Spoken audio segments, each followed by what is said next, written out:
할렐루야. 우리 옆 사람한테 한번 눈인사 합시다. 당신이 주님의 보화요, 주님의 열매이십니다. 오늘 이 본문은 아가서는 솔로몬이 쓴 것이에요. 그러나 그 안에 절절한 사랑의 고백과 그 스토리가 예수님과 신부된 성도들 그 사이를 노래한 것과 같다라고 해서 그렇게 이 본문을 읽어 나갈 때에 이 술람미 여인이 등장하죠. 정말 거무르스물하고 사람들 보기에는 아름답지 않은 것 같으나 솔로몬의 눈에 볼 때는 얼마나 아름다운지 완전한 여인으로 보이는 것입니다.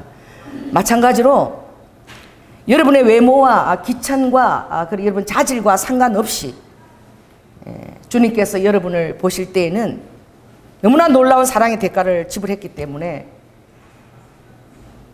가장 아름다운 나의 신부요, 가장 아름다운 나의 완전한 자라고 주님이 보시는 것을 여러분 꼭 기억하시기 바랍니다.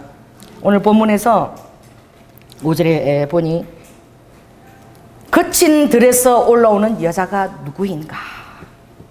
한 여인이 있는데 너무나 거친 들에서, 이 광야에서 올라오는 거예요. 여러분, 광야길은 물이 없으면 전혀 진행할 수가 없고, 그리고 밤이 되면 너무나 또 온도가 내려가서 낮과 밤이 굉장히 큰 그 기온 격차를 드러내는, 그리고 장거리를 걸을 수도 없는 그런 너무나 힘든 곳입니다. 그런데 이 거친 들에서 올라오는 여인은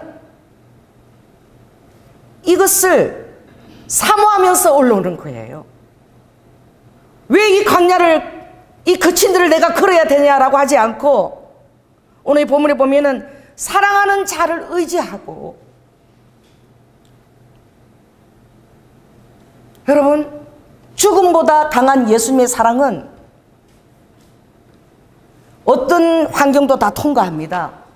할렐루야. 원수까지도 사랑할 수 있는 이 세상 사단이 부추기는 그 미움과 원망과 애증의 그 모든 것들을 통과하고도 남습니다.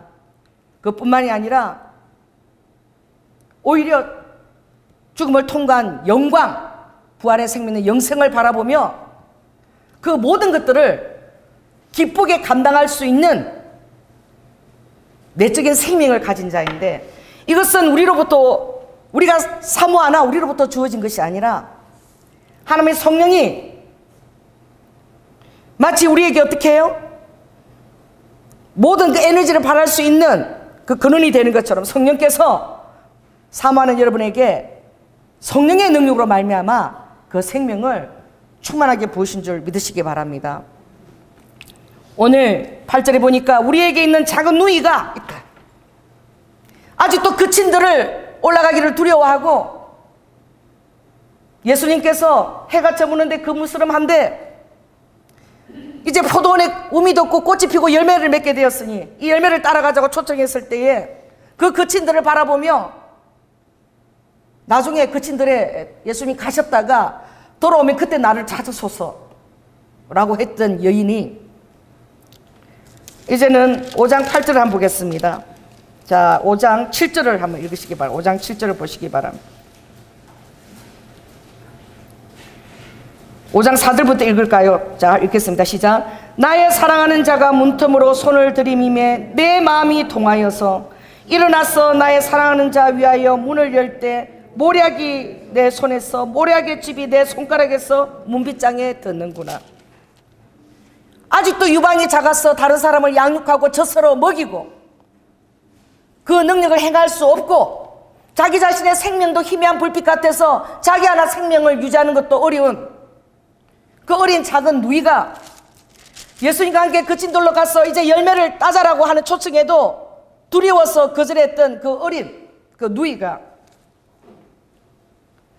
이제 주님을 만나고 사랑 안에서 자라져 갈 때에 두려움 없이 주님을 만나기 위해서 두드리는 음성을 듣고 문을 열고, 주님의 손에서는 모략이 뚝뚝뚝뚝 떨어지는 거예요. 모략의 즙이 뚝뚝 떨어지는 거예요. 모략은 무엇입니까? 죽음을 상징하는 거예요. 장사하기 위해서 방부제와 그 냄새를 처리하기 위한 그 모략입니다. 그리고 예수님을 정말 그 잡았을 때에 그 예수님의 서르는 그 모략이, 그 피가 나에게까지도 묻어오는데도 어떻게 해요? 그는 예수님의 뒷자체를 따라서 어떤 고난도 두려워하지 않고 광야도 두려워하지 않고 사모하는 마음으로 예수님을 쫓아가는 거예요. 쫓아갈 때에 7절 읽겠습니다. 성중에서 행순하는 자들이 나를 만나매 나를 쳐서 상하게 하였고 성벽을 파수하는 자들이 나의 웃옷을 벗겨 취하였구나. 성중에서 행순하는 자들이 누굽니까? 한들은 성중에서 같이 그런 사랑과 교제를 나누었던 자들이에요. 그들이 나의 동력자들로 믿었던 그들이 나를 쳐서 파하고 내 옷을 벗겨가고 나를 치며 상하게 하매, 그러나 이 여인은 그곳에 조금도 굴하지 않고 사람들에게 얘기합니다. 내 사랑하는 자가 어디 있는가 좀 알려다오. 내가 상사병이 났다. 내가 그를 만나지 않으면 죽을 것 같으니 그 자를 만나게 해달라. 세상 사람들이 기억입니다. 9절 보겠습니다. 9절 후반절. 너의 사랑하는 자가 읽습니다. 시작. 너의 사랑하는 자가 남의 사랑하는 자보다 나은 것이 무엇이기에 이같이 모략이 뚝뚝 떨어지며 죽음의 향기가 진동을 하고 이 거친 광야로 떠나면서 따라오라고 정말 앞서 가버린 뒷차치만 남기고 간 피잔을 치부리고 가야 된 그 자를 따라가려고 너가 그렇게 하느냐라고 했을 때에 그는 나의 사랑하는 자는 희고도 붉어서 만 사람에도 뛰어난다. 어떤 것과도 비교할 수 없는 분이다. 그리고 이제 이 여인은 눈에 보이지 않지만 그 사랑하는 자를 찾으러 또 그 사랑하는 자가 주시는 그 생명을 의지하고 거친 광야를 두려움 없이 뛰어드는 거예요. 그 길을 걸어가는 거예요.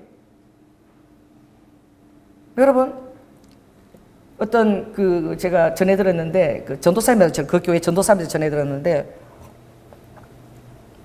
김성은 전도사님이 그러셨나? 이제 그 세례를 받을 때에 이제 그 문답을 하는데 그래서 이제 담임 목사님께서 이제 세례를 받아도 되는지 그것을 이제 확정을 하는데 이제 그 문답을 공부를 시킨다는 거야. 항상 사역자들이 알고 있대요. 그 해답을 얘기해 주지 않는데. 그래서 문답을 열심히 공부를 하고 있으면 이제 그 세례를 받을 자들은 목사님이 질문하는 것에 대답을 잘해야 되니까 그거를 달달달달달 꼭 그냥 읽어서 달달 외운다는 거야. 근데 담임 목사님이 딱 들어오면, 이제 중학생이 들어오면, 너 학교는 왜 다니냐? 하고 묻는 거야. 그래가지고 너무 당황해가지고 공부하려고 가지요. 그런데 계속 그 질문을 하는 거야. 목사님이 다시 학교는 왜 다니지? 그게 이상한 거야. 이 질문을 왜 다니? 목사님이 그 문답 공부해 줘서 하나도 없는데 이걸 왜 물으시나? 그래서 뚱뚱한 대답을 하는 거지요. 계속 너 학교는 왜 다니냐? 묻는 거예요. 그래서 나중에 주의 영광을 위해서라는 답이 나올 때까지 이걸 안 가르쳐줘. 그리고 진땀을 빼고 빼다가 나중에 이제 영광을 위해서 하면 이제 나오는 거야. 그래가지고 이제 나오면 어떻게 다른 사람들 다 가르쳐주겠지. 영광을 위해서. 그거만 답하면 된다고. 그 다음 사람이 들어왔는데 아주 이제 독특한 사람이 들어오면 밥은 왜 먹느냐? 그러시는 거야. 밥을 대체 왜 먹어? 그러면 또 이제 그 두 번째, 셋째 사람은 어떻게 해요? 주님의 영광을 위하여. 그래 나와 그렇게 하고 하나도 어려운 거 없다고 막 무조건 영광을 위해서만 하면 된다고. 그런데 그래도 그 전도사님들 아는 거야. 우리가 살아가고 먹고 또 예배 드리고 이 모든 것, 우리의 삶이 우리가 주님의 영광을 위해서 산다는 거. 그게 가장 중요하다는 거. 때로는 여러분들의 의식주가 여러분들을 마음을 빼앗아가고, 또 여러분 때로는 하나님이 주시는 축복, 이게 축복을 안 주면 어떡하나 그 생각이 여러분 마음을 빼앗아가고, 근데 그것에 휘둘릴 필요가 전혀 없다는 거예요. 오로지 여러분의 삶은 내가 주님의 영광을 위해서 살리라. 할렐루야. 나의 삶은 주의 영광을 위해서 내가 그 기초에 점철되어 있다라고 여러분들이 고백할 때에 여러분의 삶은 여러분의 그 믿음의 고백 그대로 인도함을 받게 되는 거예요. 먹든지 마시든지 죽든지 살든지 의와 평강과 주님이 주시는 기쁨, 희락을 가지고 주의 영광을 위해서 살라고 얘기하는 것이죠. 세상 사람들이 미쳤다고 죽음의 향기가 뚝뚝 떨어지고 그 거친 광야를 뭐 하려고 가려고 그러겠어요? 어느 누가 그 길을 가려고 그러겠습니까?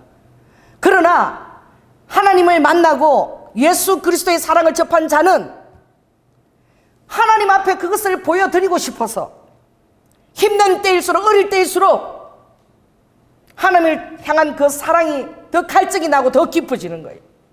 고난 가운데서 신앙이 더 유익한 거야. 고난을 통해서 주님과의 친밀함을 누리고 규례를 배우게 되고 말씀 따라 사는 삶이 얼마나 복된 삶인 것을 고난 가운데서 터득하게 되는 거예요. 그러므로 오늘 이 8장 5절에 사랑하는 자를 의지하고 거친 들에서 올라오는 여자가 다 여러분이 다 될지어다. 주님의 신부의 반열에 다 들어갈지어다. 어떤 것도 무릅쓰고 두려워하지 않고 성령께서 주시는 그 충만한 생명을 의지해서 죽은 가운데서도 말할 수 없는 평강을 누리며 기쁨 가운데서 그 죽음의 고통을 맛보지도 못하고 죽음의 고통조차도 통과해버린 스데반에게 임한 그 하나님의 영광과 기쁨이 여러분에게 충만하게 될지어다. 이것이 하나님이 우리에게 주신 놀라운 생명의 능력, 귀한 생명의 능력이 이 땅에 속한 것이 아니라 하늘로부터 속해져서 여러분에게 내려오는 거예요. 하늘의 생명은 이 땅의 생명을 완전히 초월하고도 넘치는 것이기에 비교할 수 없는 생명이기에 그 생명에 여러분의 영이 압도당할지어다. 그래서 오늘 그가 얘기하는 거예요. 너를 낳은 자가 애써 그곳 사과나무 아래에서 내가 너를 깨우노라. 여러분, 지 아무리 힘들어도 아기를 가진 엄마는 10달이 차면 올라가야 됩니다. 그 아기를 놓다가 죽을 수도 있어요. 제가 37살에 우리 미를 늦둥이를 가졌지 않습니까? 그래서 병원 갔더니 요 앞에 37살 여자가 아기를 놓다가 난산이 됐대. 고집을 피웠다는 거야. 자연 분만을 하겠다고. 유도 분만제도 안 맞고. 그래 어깨 하나가 나오지 않아서 어깨 하나가 지금 장애가 돼서 태어났다고 저를 보고 주사를 맞고 유도 분만을 해야 된다는 거예요.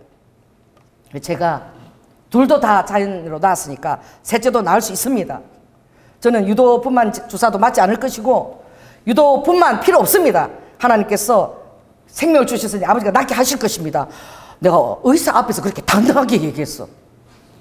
그랬더니 의사가 아무튼 지금 예정일이 많이 늦었으니까 빨리 해야 된다고. 죄송합니다. 지금 주일 예배가 있는데 주일 예배 드리고 지금 우리 부흥회가 있는데 월요일날 내가 오겠습니다. 그래서 나를 다시 보더라고. 아무튼 오면 빨리 유두분만제를 맞아야 된다고 10시까지 오라고 그러더라고. 여러분, 우리 남편이 제가 서명을 하잖아.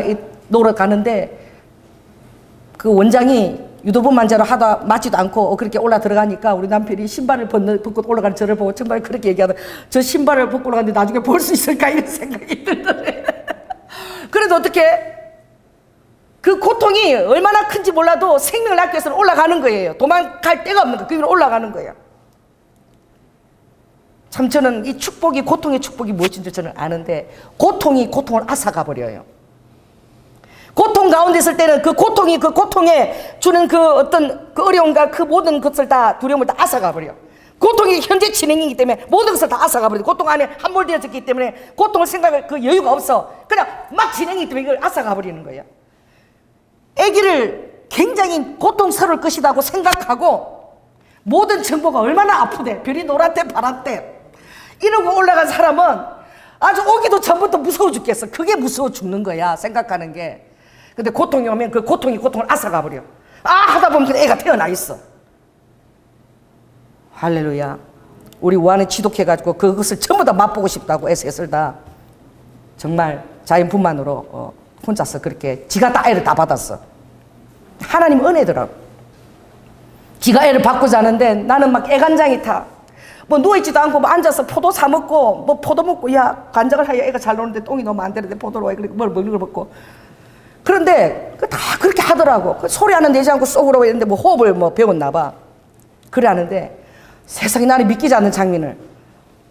우리 정은이를 낳았는데 세상에 의사도 없고 간호원도 없는 거야. 지가 이렇게 받아가지고 정은이를 받아가 벽에 올려놓고는 아하하하하 웃는데 나는 그런 광경을 처음 봤어. 저게 미쳤나? 애를 배에 오고는 막 으아하하하 이렇게 웃는 거야. 그래 내가 와야 막 놀래가지고 막 벌써 부르고 얘가 애 놓으면서 정신이 간다. 그랬는데 우리 와가 엄마 그걸 다시 맛보고 싶다는 거야. 그래서 둘째를 또 낳아야 되겠대. 그게 뭐하니까 엄마 그 양수가 팍 터질 때에 막 그 희락이 막 그 엄청난 그 호르몬이 부어져 희락이 많은데 그걸 내가 다시 맛보고 싶어서 빨리 또 둘째를 한번 낳아봐야 되겠다는 거야. 아 그런데 그런 하나님이 도와주시면 그런 세계가 있나 봐. 희락을 맛본 애가 태어날 때만 엄청난 희락을 맛본다더라. 그래갖고 걔가 애 놓는 걸 두려워 안 해요. 새까지 놓고 지금 그 운동을 아는 지인들마다 그 운동을 우리 우아가 하고 있어요. 자연분만을 하나님이 주신 생명 하나님이 낫게 하신다고. 근데 그 믿음이 역사하는 거지. 낫다가 죽는 사람도 얼마나 많아. 놀라운 것입니다. 그래서 오늘 주님이 그 표현을 하는 거예요. 너를 낳았다. 10편 2편에 보면 내가 오늘날 너희를 낳았도다. 그러므로 너희들은 다시 태어났는데 거듭났다라고 그러죠. 이 니고데모가 어떻게 해야 거듭납니까? 내가 엄마 뱃속에 다시 들어가야 됩니까? 그랬을 때에 주님께서는 피와 물과 성령으로 말미암아 아버지가 우리를 낳으신 거예요. 생명은 똑같은 거예요. 아버지도 우리를 낳으셨을 때에 생명을 낳기 위해서 십자가 위해서 그 고통과 물과 피를 다 쏟는, 아기를 낳을 때도 피를 한 마리를 쏟는데 그 고통을 통해서 우리를 낳으셨습니다. 참 이상하게 들릴지 모르지만 비유입니다. 비유. 하나님의 자궁에서, 영적 자궁에서 여러분이 낳았다는 사실을 꼭 깨달으시기 바랍니다. 그러므로 여러분은 세상의 육신의 생명이 내 어미를 통해서 왔다면 하늘의 생명은 하나님 아버지의 품으로부터 여러분에게 온 거야. 그러므로 이 에베소서 2장에 본 이것을 놀라게 표현합니다. 거듭났다는 것을 너희들 알아라. 너희들은 이 세상의 생명이 아니고 하늘의 생명인 것을 알아라는 거예요. 그래서 우리가 예수를 믿기 전에는 이것이 눈에 보이지 않는 그 놀라운 하나님의 선물입니다. 여러분이 믿는 것이 내가 믿어주는 게 아니에요. 아무리 말해도 안 믿어지는 사람들이 있어. 하나님이 여러분에게 은혜를 주셔서 믿어지게 하는 거야. 할렐루야. 그래서 이 귀한 것을 하나님 아버지가 이 땅에 예수로 오셨고 나를 위해서 십자가에서 피와 물을 다 쏟고 나를 낳으셨고 나는 이제 하늘에 거듭난 생명이며 나는 영생을 가졌고 죽음과 상관없는 자며 그것을 여러분이 알게 되는 거야. 절대 부인할 수 없기 때문에 죽음의 순간에도 그것을 여러분들이 절대 부인할 수 없는 거야. 하늘의 생명을 끄지게 할 수가 없는 거예요.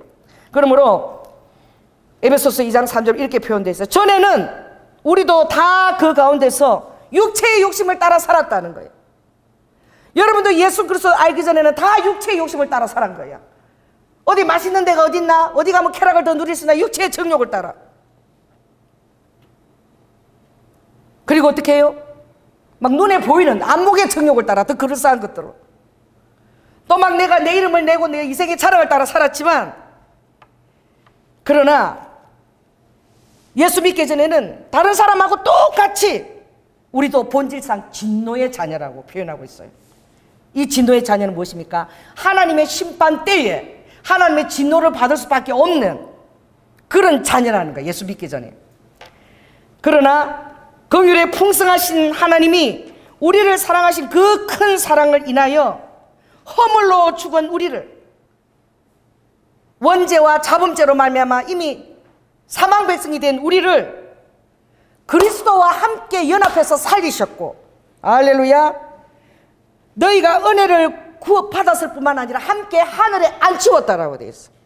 우리가 예수를 믿는 즉시 여러분 이 세상 시민이 아니에요. 여러분 하늘에 앉히운 자임을 이 말씀이 그렇게 얘기하고 있습니다.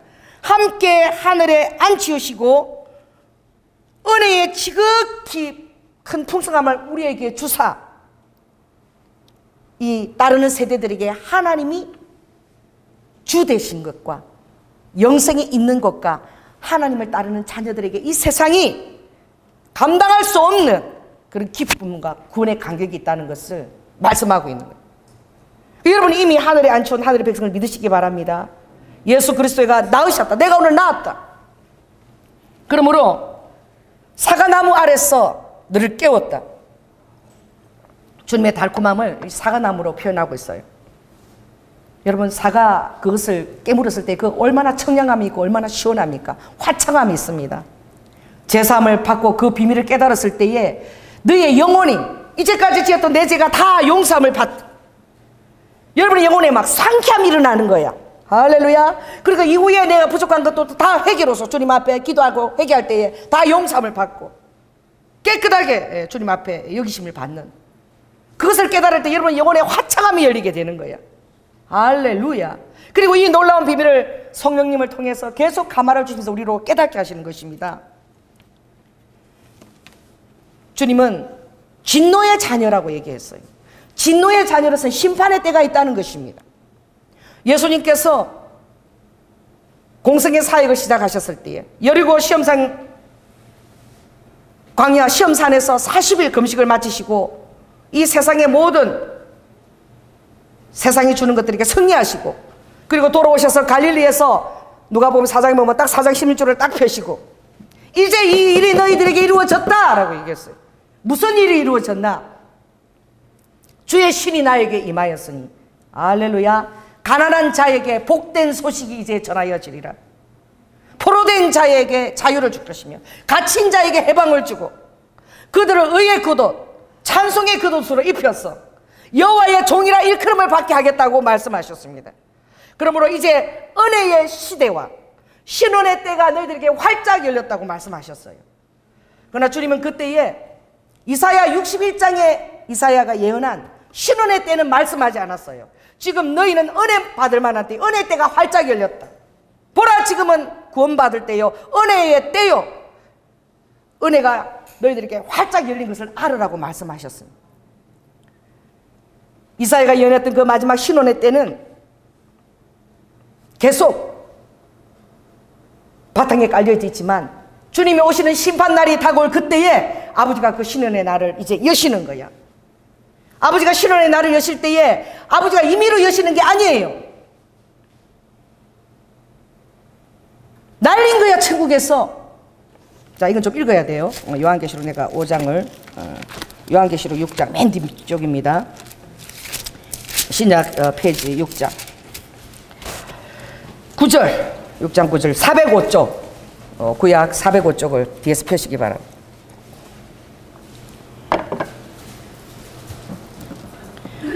자, 6장 9절부터 읽습니다. 다섯째 인을 떼실 때에 내가 보니 하나님의 말씀과 저희의 가진 증거를 인하여 죽임을 당한 영혼들이 제단 아래에 있어 큰 소리로 불러가로되 거룩하고 참되신 대주제여 땅에 거하는 자들을 심판하여 우리 피를 신원하여 주지 아니하시기를 어느 때까지 하시려나이까 하니 각각 저희에게 흰 두루마기를 주시며 가라사대 아직 잠시 동안 시대 저희 동무 종들과 형제들도 자기처럼 죽임을 받아 거수가 차기까지 하라 하시더라. 우리들의 신앙은 사도들과 그리고 신앙의 선배들과 또 많은 순교의 그 피터 위에 여러분의 신앙이 이어졌고 서 있습니다. 하나님이 신원의 때, 심판의 때를 아버지가 준비하실 때에 하늘에 앞서간 순교자들이 기도하며 탄원하는 거야. 우리를 심판한 저 사단 무리들, 저 악한 자들을 어느 때까지 내버려 둡니까? 이제 우리의 피의 값을 신원해 주셔야 되지 않습니까? 라고 탄원하는 거예요. 그랬을 때에 11절에 보면 정말 놀랍습니다. 각각 저희에게 흰 두루마기를 주시며 그리고 너희 동무종들과 형제들도 너희처럼 죽임을 받아서 뭐가 차야 된다? 순교의 수가 차기까지 해야 된다는 거예요. 아버지가 이 세상을 심판하실 때는 악도 무르익어야 돼. 악도 그중간에서는 안 돼. 그러니 악이 막 무르익어 가는 것을 보고 여러분들이 놀라지 마시라. 사단은 자기의 때가 얼마 남은지 아는 줄 믿고 우는 사자처럼 이 세상 만몬의 그 지배를 받으며 그 자기의 남은 때를 우는 사자처럼 핍박과 공고한 가운데서 보내려고 그들도 일하는 거예요. 그래도 루시퍼의 명을 받아서 그렇게 일하는 거예요. 아버지가 악한 것도 무르익어야 된다 그랬어요. 그리고 어떻게 해요? 순교자의 수도 차야 되는 거야. 그래야지만 아버지가 심판할 수 있는 거예요. 그건 무엇입니까? 아버지가 혼자서 심판하지 않는다는 것입니다. 아버지가 사랑하는 자녀들과 함께 심판한다는 거예요.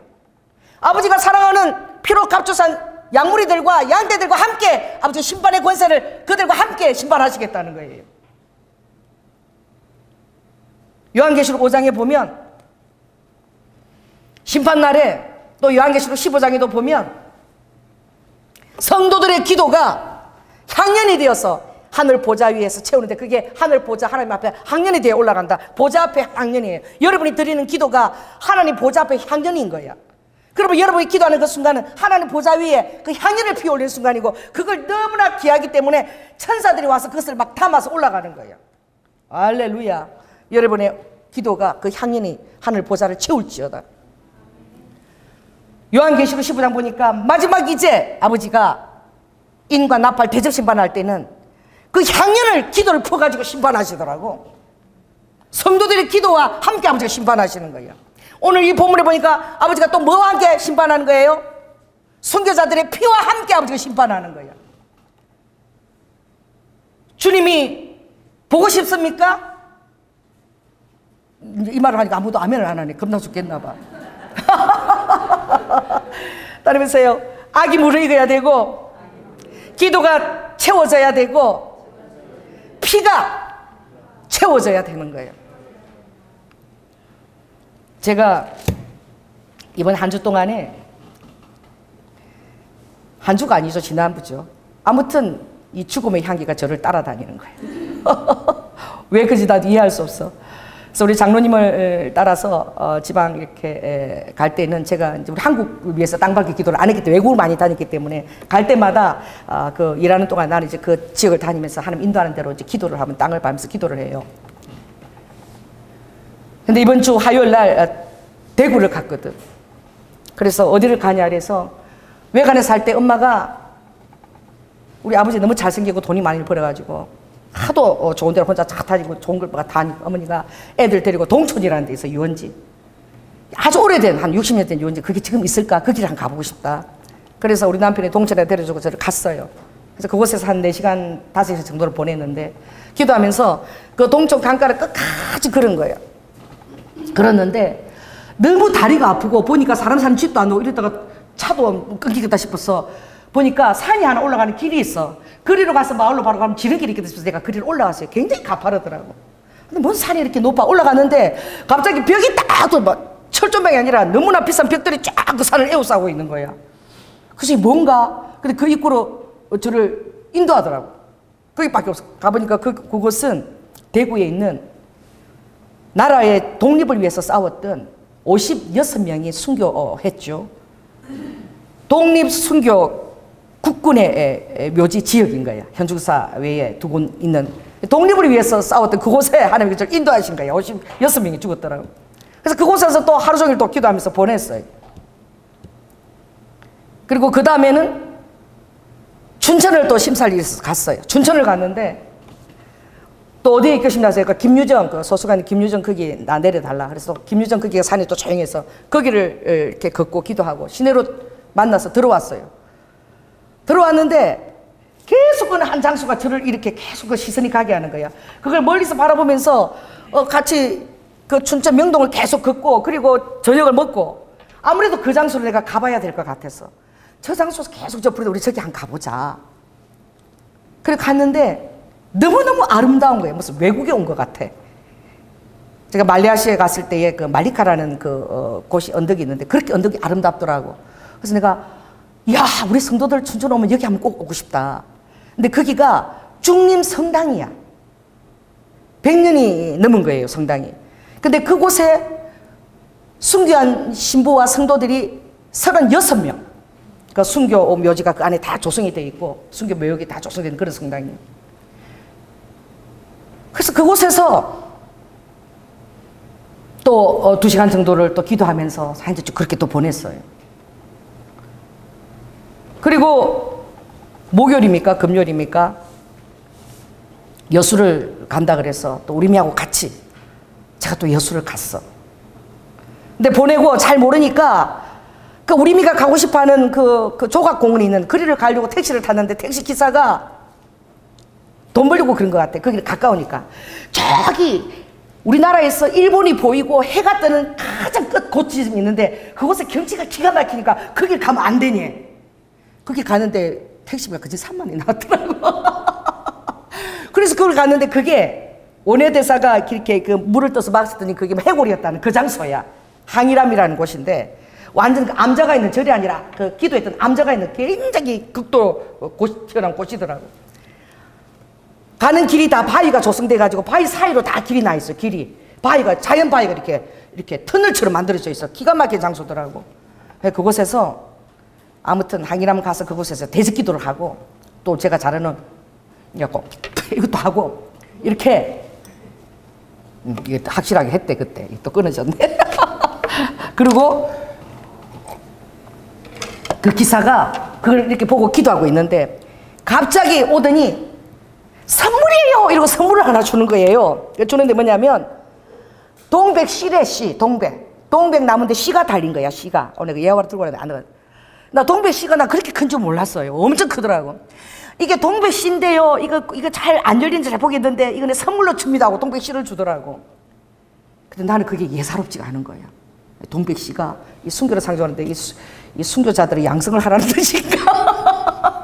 그러는데 이번에 오면서 손양훈 그 목사님 순교 기념관이 있다는 거야. 그래서 얼마나 놀라운지. 그래서 그 다음 날에는 그 여수에 나는 그 있는지 몰랐어요. 그 한센병, 그 문둥병 환자들 정말 격리된 그 환자들이 소록도에 있다는 얘기들이 있지. 소록도에서 난 사이가 줄 알았는데 소록도에 가기 전에 그 여수에서 그 격리한 그 장소에서 손양 목사님이 시무를 했다 그러더라. 한 1,500명 정도의 그 한센병 환자들을 데리고 했다라고 그러더라. 그래가지고 그 다음 날은 이제 그 순교 기념관 가서 하루 종일 그 집 보낸 거야. 그래서 이거는 의도하지 않아도 그냥 계속 죽음과 순교와 나라를 위해서 그 곁에 하는 저를 계속 머물게 하시는 거예요. 어디를 가도 그런 거예요. 그래서 제가 그곳에 가서 참 너무나 하나님 인도하시는 게 너무나 감사했는데 그곳에 있는 손동길 목사님이야. 그분이 손양훈 목사님은 9가지 감사 기도에 삼남삼녀로 적혀 있대. 근데 자기는 유복자라는 거지. 몇 시간 유복자냐? 3시간 유복자래요. 그래서 아버지가 사형 당할 때, 총살 당할 때에 그 3시간 전에 자기가 태어났다는 거예요. 그래서 삼남삼녀에도 못 올라가고 사람들이 다 삼남삼녀인 줄 아는데 실은 자기가 있다고. 그래서 3시간 유복자라는 거예요. 내가 그분을 보는데 목사님이에요. 참 이 한국의 이 어려운 시간대에 태어나서 너무나 어려움을 겪은 그런 우리 역사의 산증인인 거예요. 아버지 얼굴도 몰라요. 형이 둘이나 있었다는데 형 둘 얼굴도 몰라. 막내가 어머니를 28년 동안 자기가 봉양을 했다 그러면서 그리고 얘기를 하는데 손양훈 목사님이 1908년도 태어나서 식민지 시대잖아요. 그 아버지가 장로님인데 얼마나 믿음이 좋은지 신사참배를 못하게 하려고 학교를 안 보냈대요. 그래가지고 신사참배 월요일 할 때마다 맨날 결석이 무지기수야. 학교를 안 보내가지고. 그러니 손양훈 목사님이 차라리 일본 가면 신사참배를 안 시킬 테니까 일본을 가서 공부를 한 거야. 그리고 돌아왔는데 1938년도 장로교가 신사참배를 하기로 결의를 해버린 거예요.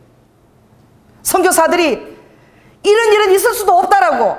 어떻게 하나님이 제일 싫어하는 우상숭배를 정말 우리 선교사들이 피와 땀으로 갖고 이 한국 교회에서 이렇게 베드로를 우리 눈앞에서 보게 하냐고 선교사들이 울면서 막 뛰쳐나는데 막 다 잡혀갔대요. 그리고 다 결의를 했을 때에 그걸 반대하신 분은 주기철 목사님과 손양원 목사님이에요. 절대 두 주인을 섬길 수 없다라고. 그리고 감옥에 끌려가서 5년 동안 투옥되어 계셨던 거예요. 그런데 그때 그 상황들을 얘기하는데 그때 모든 한국교회가 다 신사참배를 다 하고 동방제패를 동쪽으로 향해서 45도 각도로 딱 이래가지고 절을 하고 그렇게 다 하는데 교회나 나라에서도 그걸 다 했다는 거예요. 우리 아버지는 복무기간이 3년이면 끝나는데 사상 점검을 하기 위해서 3년 때 판사 앞에 선 거야. 그래 판사가 이제 3년 동안 그렇게 감옥에서 고생을 했으니 이제는 마음을 바꿨는가 하고 물으니 손양원 목사님이 판사는 법을 따라 집행하지만 나는 하나님의 말씀의 법의 지배를 받는 자이기 때문에 이 세상 법을 초과하는 법을 나는 갖고 있다 했다가 종신형이 돼버린 거예요. 가족들이 그날 아빠 나오실 거라고 그냥 그렇게 기다리고 좋아했는데 가보니까 엄마가 울면서 초죽음이 돼서 왔더래. 아빠가 오늘 나오는 날인데 종신형을 선고받았다.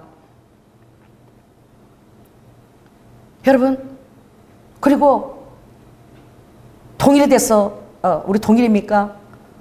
아니고 해방이 되어서 이제 45년도 그분이 48년도에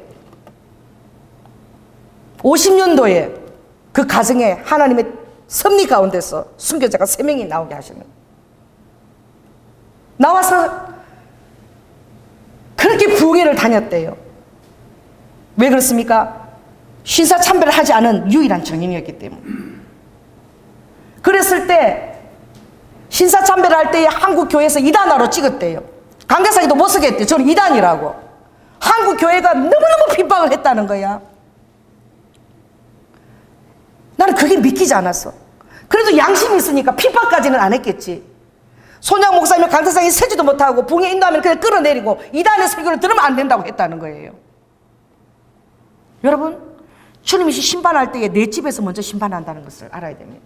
그래도 한경지 목사님은 돌아가실 때에 나는 우상숭배를 했던 죄인이라고 양심 고백을 하고 돌아갔지만 그 당시 한국교회는 다 하나님을 다 배도했다는 거예요. 그러니 하나님께서 그 아시아의 예루살렘이 그 평양을 그냥 두실 수가 있겠느냐. 제일 부흥과 은혜를 체험했던 그 땅에서 우상숭배를 결의할 때에 어떻게 해요? 다시 한번 우리나라가 이렇게 어려움들을 겪은 것입니다. 다시 한번 하나님은 우리의 신앙들을 점검하고 다시 한번 고난의 풀무도 속에 넣어서 신앙을 더욱더 뜨겁게 점검하는 것이죠. 그러나 이 마지막 때에 보십시오. 교회가 교회를 핍박할 것입니다. 똑같은 상황이 또 전개될 거예요. 광신자 무리다. 이단의 무리들이다.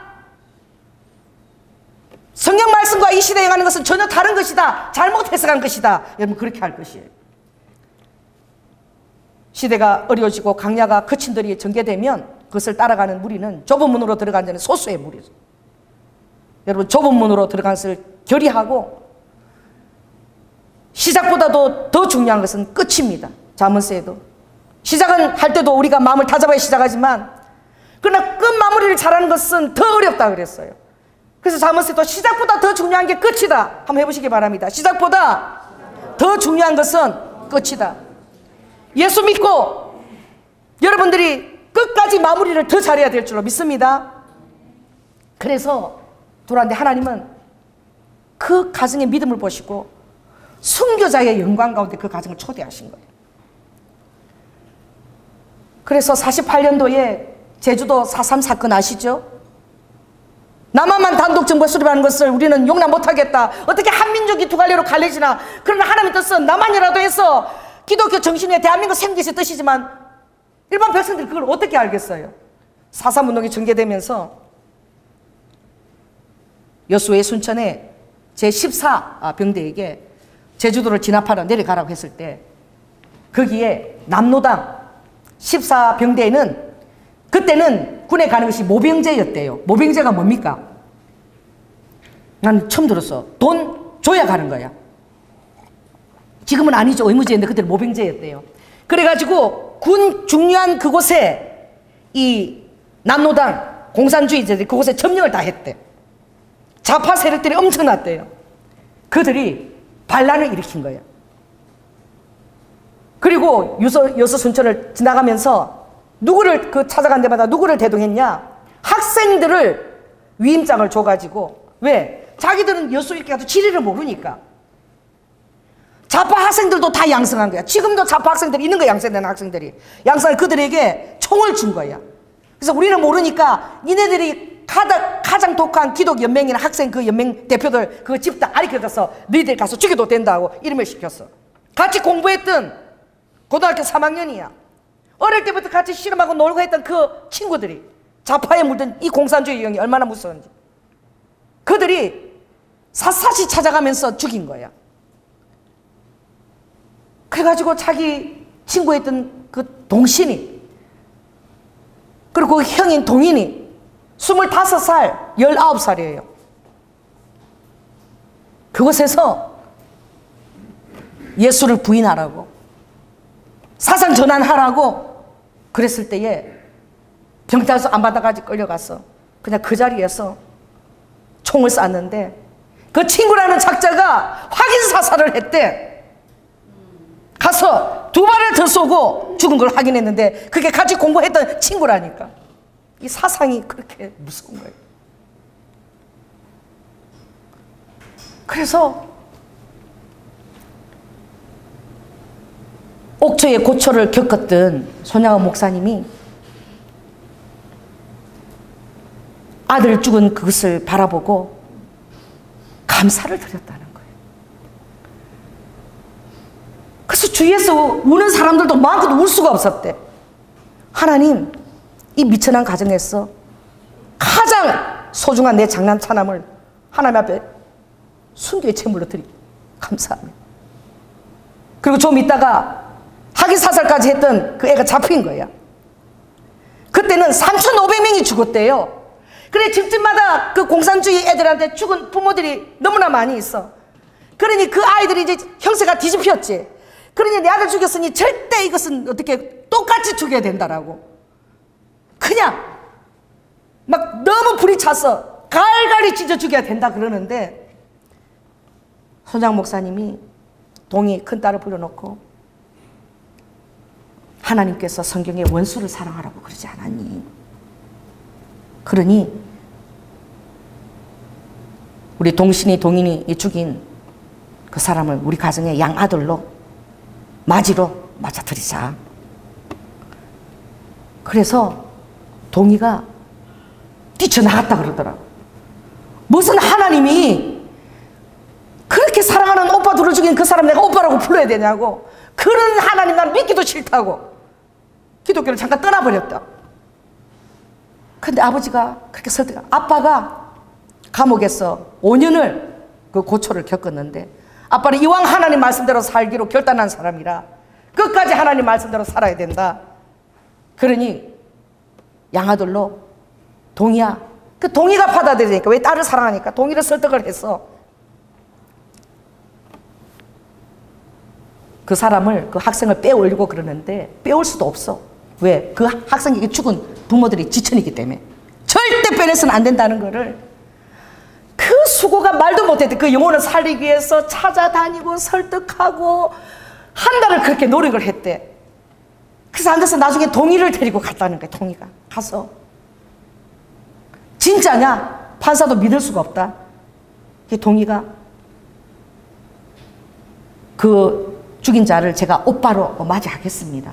그 어린 소녀가 12살이었대 그때.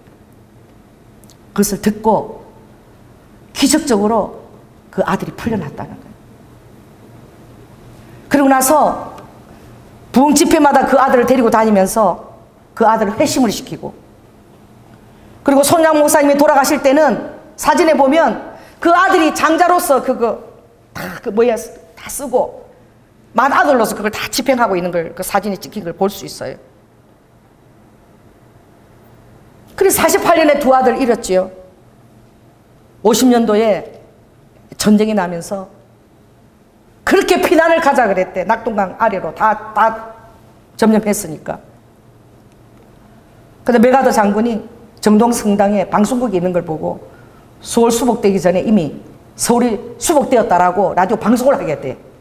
밑에 있는 어떻게 말지산 것들이 다 그냥 막 이렇게 사기가 다 떨어지게 하기 위해서 수복되기 전에 이미 방송을 해버렸대. 그 방송을 하니까 이제 이네들이 떠날 준비를 해야 되니까 어떻게 해요? 200명이 그때 잡아놓고 있었는데 이 공산당들이. 그랬는데 12명씩 조를 짜가지고 다 죽이고 갔다는 거예요. 그때 죽을 때에 이 동기 셋째가 그때 3시간 전에 태어난 거예요. 그리고 그 기념관에서 그것을 이제 정인 삼아서 이제 사람들에게 이 순교 여행을 여는 그 사명을 지금 감당하는 목사님이시더라고. 그래서 제가 그 가정을 생각해 볼 때 한국 역사의 절절한 그 아픔이 다 그 안에 다 녹아 있는 거예요.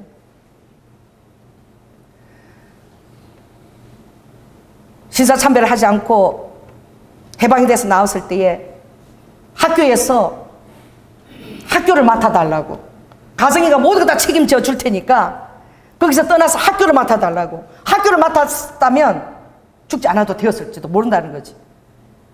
그런데 손양원 목사님이 말씀하셨던 거예요. 나는 목회할 때부터 가장 낮은 곳으로 보내달라 그랬고, 그리고 일본 갔을 때 하나님이 일본 목사님을 만나게 했는데 이 한센병을 치유하는 목사님을 만나서 은혜를 받고 가장 낮은 자, 부모도 버리고 가족도 버린, 형제도 버린 그들을 위해서 내 삶을 바치겠다고 나는 소원을 했다. 그러니 이 한센병 환자들과 내가 함께 죽겠다고 떠나지 않으신 거예요. 여러분 유명한 일화가 있죠. 그 정말 균이 있을지도 모르는데 정말 그 피가 안 나오니까 입으로 그걸 다 빨아서 그걸 뱉었던 그 한 그 성도가 그 증언하는 것이 실려 있더라고요. 제가 키가 153cm래요. 여기 키가 작은 사람들도 힘을 내시라. 내가 전에 한번 그 얘기인데 키가 작으면 153cm. 그럼 성령이 운행하기가 좋을까 나쁠까? 보혈을 따라서. 그 키 작은 것도 되게 좋더라고. 보혈을 따라서 성령이 팡팡 운행하니까 이 에너자이즈가 이거 내 생각에 그거는 그거 뛰어넘겠지만 우스갯소리입니다. 나만 한 거야. 내가 지금 2cm 작아요. 나만 하시면 작다. 정말 작으신 분입니다. 근데 어디서 그렇게 단호한 의지와 결단과 그리고 예수의 그 성령과 그 생명이 무시갈래. 죽음도 불사하게 만들고 내 아들 둘을 다 죽인 확인 사살까지 한 그 청년을 긍휼히 여기는 마음을 가지고 그 청년을 사랑해서 회심시키고 지금 그 애양원을 그 이후에 누가 그 설교를 담당한 줄 아십니까? 양자 삼았던 그분의 아들이 안경수 목사님인가 그렇죠? 그분이 그 애완교회 와서 후임 목사가 돼서 설교단에 섰을 때에 설교를 못했대. 그 한센병 환자들도 그 산 증인들이잖아. 다 봤잖아요. 그래서 자기는 그 죽인 아픔을 같이 나눈 자들의 그 사람의 아들이잖아. 목사가 돼서 섰는데 설교도 못하고 울음바다가 됐다 그러더라고. 그냥. 여러분, 그 예수의 생명이 참으로 그 놀랍고 귀한 것입니다. 이보다도 더 허다한 증인들이 있습니다. 하나님이 하나님 되시며 예수님께서 하나님의 아들이시다는 것은 그들의 신앙이 그 안에서 절절하게 생명으로 다 정의를 해낸 것입니다. 할렐루야. 예수님 12사도 중에서 야고보와 요한이 예수님 이스라엘 가서 로마에 정말 나를 회복하면 한 자리 해달라고 야고보와 요한이 그 어머니를 통해서 청탁을 했을 때에 예수님 한마디 하셨죠. 내가 마시고자 하는 피잔을 너희가 마실 수 있느냐? 너희의 원하는 것은 너희가 그대로 응당 당하려니와 내가 마시는 피잔과 세례를 너희도 마시고 받을 수 있느냐? 물었을 때 그 말이 무슨 말인지 하나도 몰랐을 거예요. 그 기도를 그대로 아버지가 그 요청을 응답해 주셨습니다. 제일 첫 번째 순교자가 야고보며 제일 마지막 순교자는 요한. 그들의 그 부탁을 아버지가 가장 아름다운 응답으로 순교자로 그들에게 허락하십니다.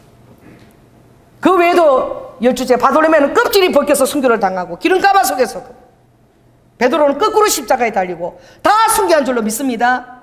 이 영광이 원해서 되는 것도 아니고 구해서 되는 것도 아니라 예수 그리스도의 생명의 능력이, 성령의 귀한 그 능력이 죽음을 초월해버리고 원수도 초월해버리고, 할렐루야, 무슨 이런 귀한 능력이 감정을 가지고 희노애락을 가지고 있는 인간에게 이런 신기한 하늘의 능력이 깃들 수가 있냐고. 믿으십시오. 여러분에게 다 깃들어 있습니다. 할렐루야. 요한계시록에 우리의 피를 신현해 달라는 그 순교자들의 그 응답으로 아버지가 그들에게 흰 두루마기를 줬어요. 흰 두루마기 왜 줬습니까? 여러분 성경 읽으면 물어봐야 돼. 성령님한테. 피를 달래는데, 아버지 원수를 다 갚아 달래는데 흰 두루마기를 왜 줍니까? 두루마기를 왜 줬어요? 하나님의 기념책에 여러분의 이름이 적혀있는 것을 영광으로 여기시라. 할렐루야. 말라기에도 보면 아버지의 영영한 그 기념책에 여러분 이름이 올려져 있다는 거예요.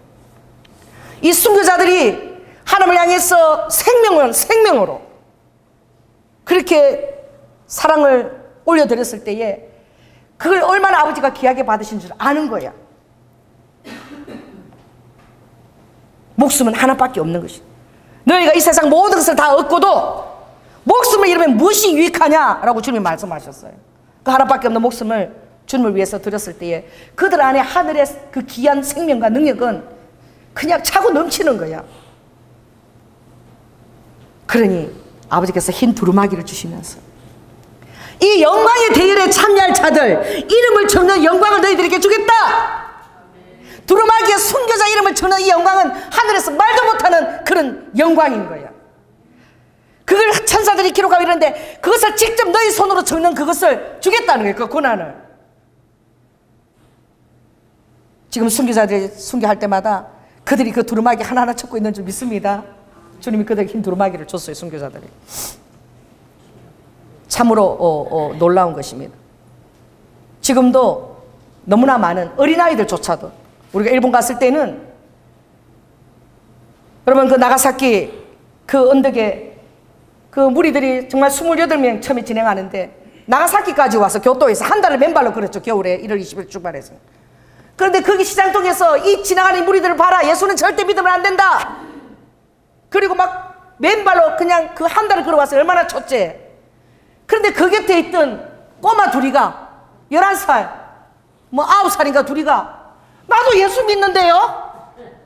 내 십자가는 어디 있어요? 그리고 2명이 합류하면서 여러분이 가서 보았습니다. 그들이 나도 예수 믿니까 나도 십자가를 주세요. 그래서 꼬마 2명이 참여하는 바람에 30명으로 늘어난 거야. 나가사키 언덕에서 차리 양 X자로 이렇게 양쪽으로 찔리면서 어린아이라 할지라도 예수 그리스도의 생명의 영은 영생을 알고 있고 잠시 동안 있다갈 이 세상이 덧없다는 것을 아는 거야. 어디서 예수 사랑, 예수 생명 그렇게 나올 수 있을까요? 오늘 주님이 부탁하십니다. 우리 6절 한번 읽겠습니다. 6절 시작. 너는 나를 인같이 마음에 두고 도장같이 팔에 두라. 확정을 하면서 사시기 바랍니다. 영생에 대한, 천국에 대한, 구원에 대한 확정을 하시고 여러분이 어떤 대가를 지불하고 거듭났으며 그 백성이 되었으며 결코 포기할 수 없는 생명을 바쳐서라도 준비하신, 눈으로도 마음으로도 깨달을 수 없는 그 영광의 영역을 여러분들이 어떻게 하면 확정을 받고 도장처럼 인처럼 마음에 둘 수 있을까요? 그걸 어떻게 여러분의 마음 가운데 날마다 도장처럼 인처럼 두고 생활할 수 있을까요? 날마다 어떻게 확정하며 살 수 있을까요?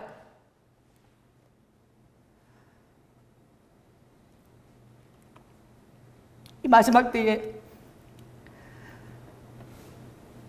우리는 살고 있습니다. 주님 오실 때에 아름다운 신부들 데려가실 테지만 남은 양떼들에 대한 사명자도도 남기실 것이고, 또 아버지 심판이 인과 나팔과 대접으로 무르익기까지 또 순교의 사명을 감당한 자들을 주님이 또 찾고 계실 거예요.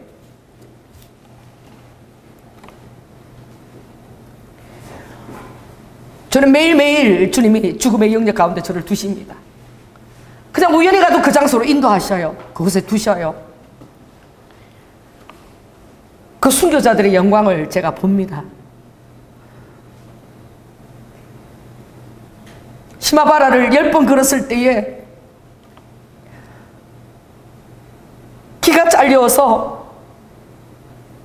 피를 철철 흘리며 흰옷에 피를 묻히고 머리가 다 깎여서 보송줄에 묶여서 맨발로, 여러분들은 3시간을 걸었지만 그들은 이틀을 아래에서부터 걸어 올라갔어요. 제가 8번째 갔을 때에 주님이 그들이 걸어가는 환상을 저에게 보여줬어요. 제가 3번째 갔을 때인가 4번째 갔을 때는 그 젊은 청년들을 끌고 가는데 예수 안 믿는 애들도 있었어.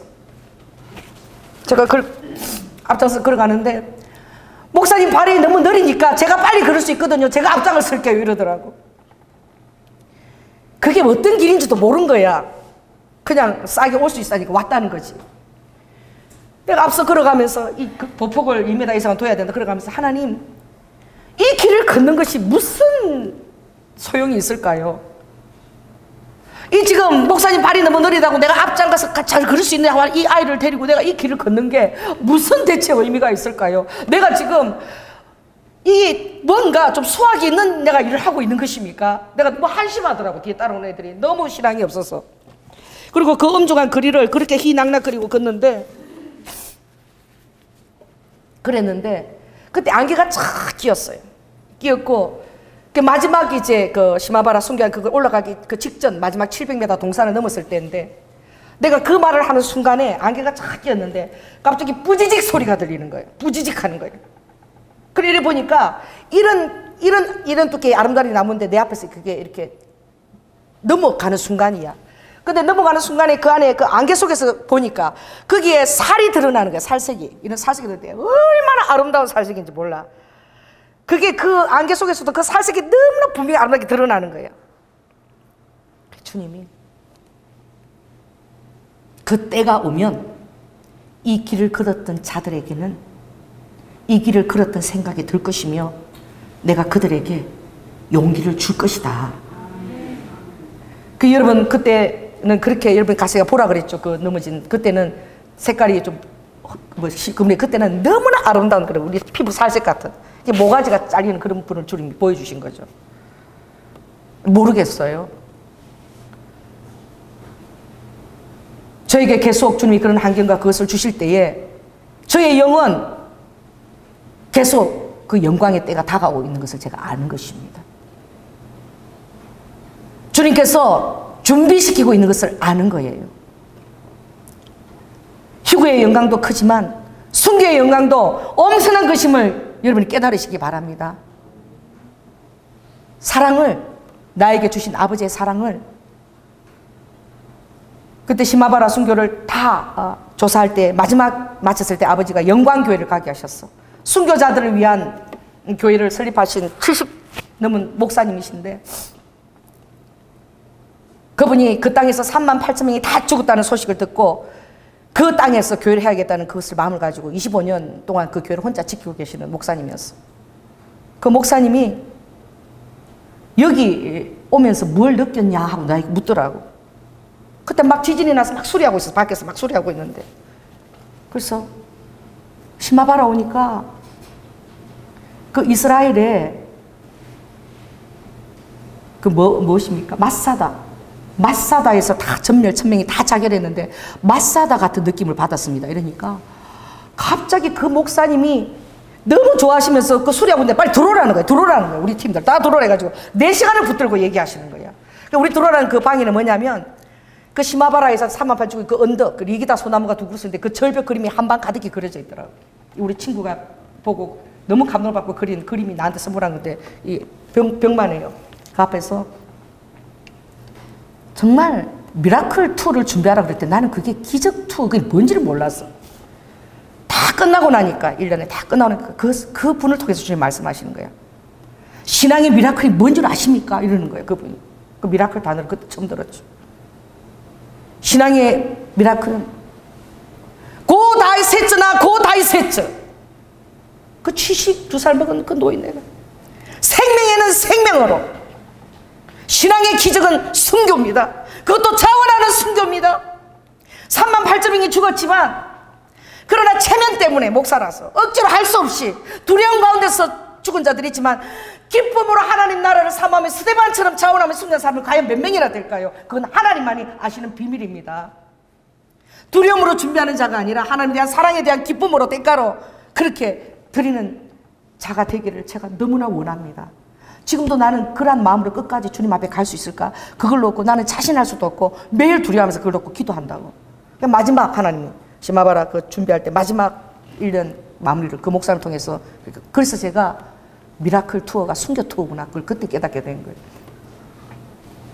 오늘 주님이, 아버지께서 사랑은 죽음보다 강하다는 거예요. 할렐루야.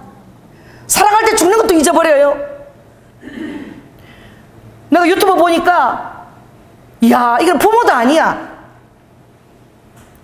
사람도 아니야, 강아지가 떠내려가는데 강아지를 살리려고 사람이 죽었어요. 그건 뭐예요? 하늘의 사랑이 아니고 동물에 대한 사랑이겠지.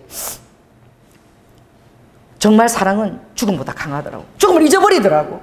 잊어버리고 그 살리려는 생각만 들어가는 거야. 또 아무래도 보는데 막 이렇게 급류가 홍수가 나서 막 떠내려가는데 강아지가 그렇게 해서 막 이제 조금씩 죽기 일보 직전이야. 그냥 남자가 하나 뛰어들었어. 그 사람들은 다 못 뛰어들어. 겁이 나와. 자기도 떠내려갈 파니까. 그러니까 그 가운데를 강아지 잡고 섰는데 막 어쩔 줄 모르니까 그 지키고 있는 사람들이 이 절벽에서 인간 사슬을 만들더라고. 사슬을 봐서 손을 이렇게 갖고 하는데 안 되는 거야. 닿지를 않는 거야, 그 사람한테까지. 그러니까 그 사람도 또 돌 올라가서 막 사람을 불러가지고 남자 장정이 둘이 들어왔어. 더 와가지고 어떻게든 손을 연결해서 하니까 강아지하고 손이 닿은 거야. 그래갖고 이렇게 인간 사슬을 해서 결국 사람도 또 강아지도 구하는 또 장면도 유튜브에 또 나오더라고. 그만치 생명은 고귀한 것입니다. 그러나 주님은 내 사랑은 그 생명보다 죽음보다 강하다고 그랬어요. 그 사랑이 이 땅에 예수님을 오게 하신 줄 믿습니다. 그러니 내 사랑을 너희들은 인처럼 도장처럼 팔에다가 가슴에다 딱 박아두고 살아라. 확신하고 확증하고 살아라. 그리고 그 사랑에 취해 있어라. 잠겨 있어라. 그러므로 로아가 죽음도 잊어버리고 사랑에 몰입되어서 죽는 것조차도 잃어버리고. 그러니 자, 7절 읽겠습니다. 시작. 이 사랑은 많은 물이 끝이지 못하겠고 홍수라도 엄물하지 못하나니. 어떤 이 세상의 핍박과 환난과 고초와 그리고 어려움 가운데도 그 사랑을 빼앗아갈 수 없다는 거예요. 할렐루야. 홍수라도, 많은 물이라도, 그리고 어떤 환경이라도, 그리고 이 세상에서 예수님에게 사단이 제시했던 너가 나에게 절하면 이 세상을 다 주겠다, 그 조건이 하찮게 여김을 받는다는 거예요. 예수님이 그때 웃었지요. 다만 하나님께 경배하라고 주님이 말씀하셨습니다. 그러므로 오늘 이 어려운 시대에 우리에게 이 마음을 가져야 됩니다. 자, 8절을 다시 읽겠습니다. 시작. 우리에게 있는 작은 누이는 아직도 유방이 없구나.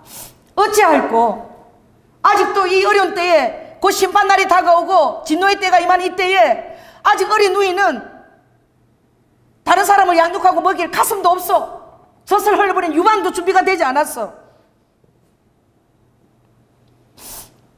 주님이 청혼하며 이제 시므를 데려가실 그날에 그들을 위해서 우리가 대체 무엇을 해야 할 거라는 탄식을 가지라는 거야. 생명에 대한 두려움도 가지지 말고 그 어린 자들을 위해서 이제 무엇을, 이 은혜를 받은 자가, 또 하나님의 신뢰의 나를 알고 있는 자가 그 유방도 없고 어린 누이를 위해서 무엇을 해야 될까 하는 부담을 가지라는 거예요. 할렐루야. 부담을 가지려면 오늘 여러분들은 죽음을 뛰어넘고, 할렐루야, 사랑하는 자만 사랑하면 세상 사람도 그런 사랑은 다 한다. 주님이 제자도 직접 하신 말씀이죠. 나한테 잘해주는 사람만 사랑하면 그 사랑은 이방인들이 다 하는 사랑이잖아. 그래서 원수를 위해서 사랑하고 기도하고 그물에 숯불을 올리고 원수까지도 변화시켜서 아들을 죽이고 총살 확인까지 사살까지 한 자를 변화시켜서 아들 삼고 그 아들에 대해 목사를 만들어서 그 애양원에서 그 대를 위해서 설교하게 하는 그 놀라운 하나님의 섭리, 참으로 놀라운 것입니다. 마지막으로 제가 손영원 목사님이 동인이가 죽었을 때에 장례식을 치르고 그때 월급이 80원이었대. 그런데 10,000원이라는 그 금을 감사 헌금으로 내시면서 감사 기도 제목, 그때 적었던 감사 기도 제목이래요. 내가 읽어드리겠습니다. 나 같은 죄인의 혈통에서 순교의 자식이 태어나게 하신 하나님께 감사합니다. 이 허다고 많은 성도 중에서 이러한 보배를 나에게 주신 하나님께 감사합니다. 교회에서 순교자가 둘 나왔다는 거야. 우리 교회에서 순교자가 얼마나 나올지. 3남 3녀 중에서 가장 귀중한 장남과 차남을 하나님께 바치게 하셨으니 감사합니다.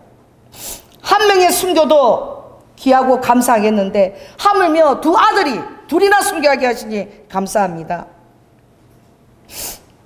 예수 믿고 죽어가고 와석종사 누워서 정말 죽어가는 자도 예수 믿으면 복이 있는데 총알 앞에서 전도했으니 총살 순교를 당했으니 이것도 감사합니다. 미국 유학 준비했던 아들, 그 고모가 하와이에 있어서 유학을 오라 그랬대요. 그 아들이 미국보다 더 좋은 천국 갔으니 내 마음이 안심되어서 감사합니다. 맨날 걱정했대요. 미국 가면 미국 노란 면들 데리고 오면 어떡하나, 이승만 대통령처럼. 그런데 안심이 됐다는 거야. 그리고 또 천국 갔다는 거죠. 7번째, 내 아들 죽인 원수를 해결시켜서 아들 삼고자 하는 사랑의 마음 주신 하나님께 감사합니다. 내 아들 순교의 열매에서 그 뒤를 따라간 무수한 순교의 열매를 또 바라보게 하시니 감사합니다. 역경 속에서 하나님의 사랑을 깨닫고 이길 수 있는 믿음 주셔서 감사합니다. 부족하고 미천한 자에게 이렇게 분수에 넘치는 축복과 영광을 주신 하나님께 감사합니다. 이 5가지 감사 기도 제목을 그날 설교 때, 장례식 때에 말씀하셨대요. 그래서 그 애양원과 엄마조차도 눈물조차도 눈치가 보여서 마음껏 흘리지 못했다는 그런 참으로 귀하고 놀라운 하나님의 능력입니다. 죽음보다도 강한 하나님의 사랑입니다. 여러분이 인처럼 도장처럼 마음에 두어서 몰입되어서 죽음을 잃어버리게 하고 원수에 대한 정오조차도 잃어버리게 만드는, 이 세상은 도저히 담을 수 없는 그 하늘의 귀한 사랑과 능력과 죽음보다 강한 놀라운 세계가 여러분을 기다리고 있습니다. 여러분이 상관없는 것처럼 매일매일 살고 있지라도 주님은 저에게 그 시간이 계속 다가오는 것을 주님이 말씀하고 계셔요. 그리고 그 무수한 정인들과 또 선배님들을 바라보며 마지막 때에 신앙생활 하시는 것을 감사하시기 바랍니다. 왜냐하면 여러분에게는 정말 구체적이고 정말 실질적인 도전이 되기 때문에 그렇습니다. 네, 말씀 마치겠습니다. 할렐루야. 사랑해 주님 감사합니다. 주님을 의지하고 광야에서 거친 들에서 그것을 다 통과하고 승리하고 올라오는 여인입니다. 아버지가 그 여인을 보고 흡족히 여겼습니다. 그래, 내가 너를 낳았잖아. 너가 나의 사과나무 그 화창함을 먹고 너가 이렇게 자랐구나. 그래, 너의 그 나를 향한 그 신앙을 도장처럼 인처럼 너의 가슴과 발목에 새겨둬라. 어떤 사랑도 나의 사랑을, 예수님께서 우리에게 주신 그 사랑을 뛰어넘지 못한다는 것을 오늘 본문에서 말씀하십니다. 우리 사랑하는 성도들, 그 승리를 아버지 그들의 팔의 마음에 확정처럼 담아두게 하셔서 휴거나 순교에 대한 두려움이 아니라 유방이 없는 저 어린 누이들을 의해할고 진노의 날에 심판날에 그들에게 임할 저 진노들을 의해할 거라고 탄식하고 그들 위해 긍휼히 여기시는 아버지의 마음을 깨닫게 하여 주시옵소서. 이미 믿는 자들은 영광에 들어갔습니다. 우리는 이미 영광에 들어가야 됩니다. 그래야 그들을 위해서 탄식하고 한 영혼을 구하려는 마음이 있을 수 있습니다.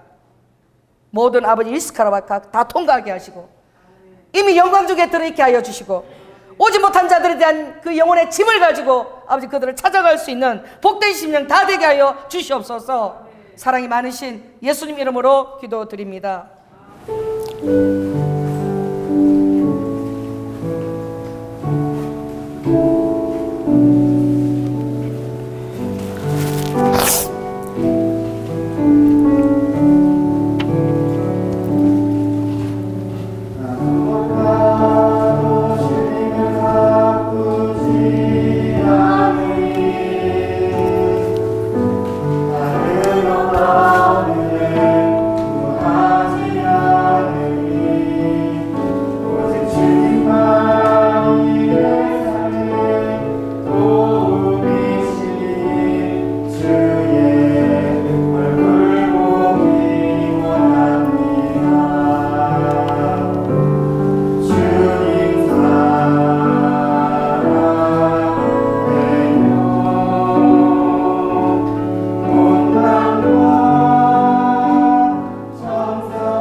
아멘.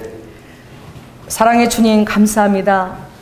몸은 죽여도 영혼을 능히 멸하지 못하는 자를 두려워하지 말고 몸과 영혼을 능히 이 지옥에 멸하는 자를 두려워하며 나는 또 질투하는 하나님이라고 하셨습니다.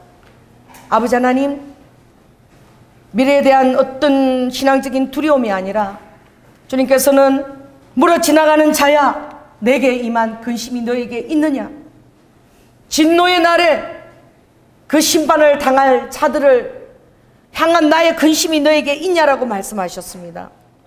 주님, 우리는 이미 영광의 자리에 있음을 깨닫게 하여 주시고 아직 어린 누이들, 유방이 없어서 다른 사람을 먹이지도 양육할 수 없는 어린 누이들을 향한 아버지 안에서 진노의 심판을 당할 수밖에 없는 그들을 향한 아버지 그 마음을 우리 성도들에게 불어넣어 주셔서 리드와카 죽음과 아버지 하는 미움을 다 초월하고 통과하고 영혼에 대한 부담감으로 너희들과 충만하게 하루하루를 살 수 있는 능력을 우리 성도들에게 부어 주시옵소서. 오늘도 주님, 주님께 우리의 삶의 스토리를 안겨드리며 또 함께 하시는 주님께 감사하며 드린 모든 허물을 주님 기 받으시고, 아버지 어려운 때에 기도의 영을 더욱더 부으시고 말씀과 교제케 하여 주시며, 하늘의 놀라운 기름 부으심과 하늘의 기름짐이 이 땅에 아버지 하나님 성실하신 아버지 하나님 주님의 그 떡을, 하늘의 권세 있는 떡을 먹는 자임을 깨닫고 어떤 아버지 하나님 두려움이나 걱정 없이 하나님 거듭난 자녀로서의 명분과 그리고 자격을 가지고 살아갈 수 있도록 주님께서 모든 하늘의 자원을 공급하여 주시옵소서. 특별히 우리 청년들을 위해서 기도합니다. 예배를 무엇보다도 소중히 여기게 하여 주시고 귀한 신앙의 멘토를 허락하시며 아버지 마지막 때에 아버지의 영향을 끼치기 위하여 아버지 저들을 양육하실 때에 필요한 모든 것들을 주님께 사랑하는 부모 환경을 통해서 아버지께서 공급하여 주시옵소서. 무엇보다도 주님을 사랑하는 뜨거운 마음과 아버지 하나님 성령의 놀라운 간섭이 우리 사랑하는 성도들 위해 있게 하여 주시옵소서. 사랑이 많으신 예수님 이름으로 기도드립니다. 지금은 죽기까지 순종하시며 사랑의 본을 보여주신 예수 그리스도의 은혜와 독생자 아들을 아끼지 아니하시고 우리를 위해서 내어주신 성부 하나님의 극진하신 사랑과 성령님의 교통 내주하심이 이제 주님만을 의지하고 거친 광야와 들을 두려워하지 않고 승리하며 달려오는 자위에 주님께서 기뻐하시며 그 사랑을 인같이 도장같이 팔과 마음에 두라고 하신 것처럼 어떤 세상적인 조건도 아버지 하나님 도달할 수 없는 그 지극히 놀라운 주님의 사랑을 깨닫고 이미 영광에 서서 아버지 하나님 심판날에 당할 영혼들을 염려하며 그들을 향해서 나아가자는 결단한 심령 위에 지금부터 영원토록 함께할지어다. 주님.